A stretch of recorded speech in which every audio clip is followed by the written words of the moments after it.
Kaludër vogël në Zubin Potok. Në fshatin Kaludër e vogël të Zubin Potokut janë gjetur mbetje të tjera mortore gjatë gërmimeve që po zhvillohen për të 14 me radhë në kërkim të një vareze të dyshuar masive nga lufta e fundit në Kosovë. Burimet të kanaljedit në Kosovë.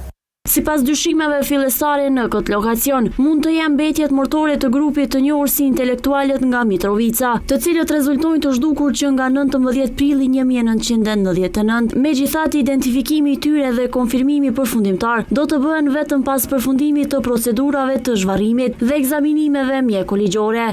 Për të parë nga afër gërmimet gjatë së premtës në këtë lokacion ka qëndruar Kushtrim Gara nga Komisioni Qeveritar për Personat e Zhdukur.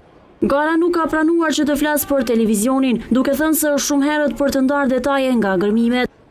Kurse një ditë më parë, vendin ku po kryen gërmimet e vizituan përfaqësues të qeverisë së Kosovës. Sipas tyre, deri më tani është konfirmuar se mbetjet e gjetura janë me prejardhje njerëzore, teksa theksuan se për identifikimin e tyre duhet pritur përfundimin e procedurave mjekoligjore.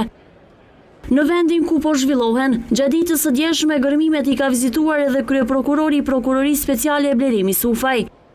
Ai ka bërë të ditur se procesi i identifikimit të mbetjeve mortore është një procedurë që kërkon kohë dhe duhet të realizohet me kujdes, sipas standardeve profesionale mjekoligjore. I Sufaj ka bërë të ditur se mbetjet e gjetura në këtë lokacion janë konfirmuar me origjinë njerëzore, ndërsa ka theksuar se përmes analizave të ADN-s do të bëhet identifikimi i mundshëm i personave. Sipas tij, institucionet duhet të treguan të kujdesshme me deklarimet publike për këtë rast, pasi çdo informacioni pa konfirmuar mund të ndikojë në procesin hetimor. Gërmimet në këtë lokacion kanë nisur të martën dhe po zhvillohen nga ekipet e Institutit të Mjekësisë Ligjore, Policisë së Kosovës dhe institucioneve të tjera kompetente në mbikëqyrjen e Prokurorisë Speciale.